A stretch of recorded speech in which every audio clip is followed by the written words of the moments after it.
Hi guys, it's Beth. Welcome to my channel, Bourbon Creek Crafts. Today, the beginning of July, I'm excited to share with you the July 2021 Sheetload of Cards sketch from Call Me Crafty Owl.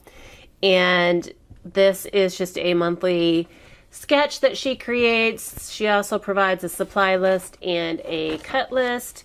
And it is free if you are a subscriber to her channel. So her link will be in the description box below. You can head on over there, subscribe, and obtain your copy of this month's Sheetload of Cards. And this month was super fun. It was a new take on the mini slimline. It's a mini slimline fun fold. So super cool. Alicia did a great job.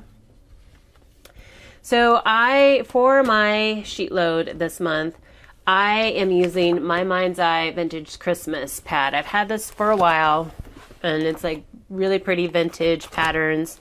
And I've kind of torn into it a little bit, and then over the years, and then I've also added to it. Like somewhere I picked up some random sheets from this collection, and so I'm kind of doing my own little Christmas in July pad project this month. So this is the pad that I'm going to try and work on finishing up in July.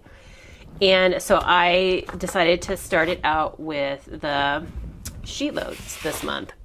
So the fun fold part of it is that instead of, a normal mini slimline that opens, up and down or even side to side, I guess, if you wanted to, it is just a flat card. And then there's a little mini card that's on the front. So I varied from her sketch just a little bit. First off, this kind of card panel, like what would normally be your card front, is really just your card panel this time. She had cardstock to be used. She had listed cardstock to be used for this. The extra sheets of paper from this collection that I picked up is actually fairly thick.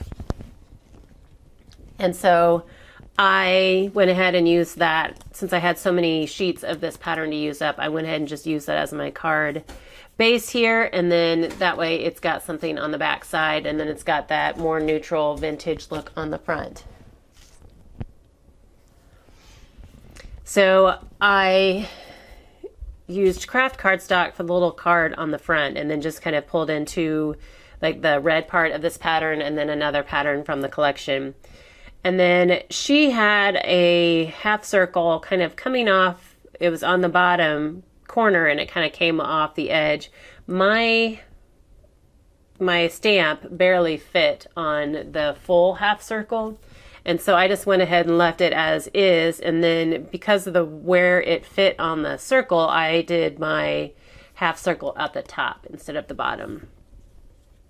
And then I just kind of accented with some cream sequins, if you can see that there, and then I did use some scraps on the inside. So there's still plenty of room unless you're, one who writes a lot on your Christmas cards. I don't, because I usually have so many to do. I just kind of write the bare minimum on most. I might add an extra message on a few, but so this is just enough room for me to, add a greeting, some Christmas wishes, and then sign it. So that and these, I did mine all the same. So I didn't vary the paper at all. So this is just a set of 12 that are all the same. So that is my interpretation or my take on the Sheetload of Cards sketch for this month. There are other members of this collaboration team showing how they made their Sheetload of cards for this month, and they will all be linked in the description box below as well. But I thank you guys so much for your time today. I hope you're all having a very crafty day.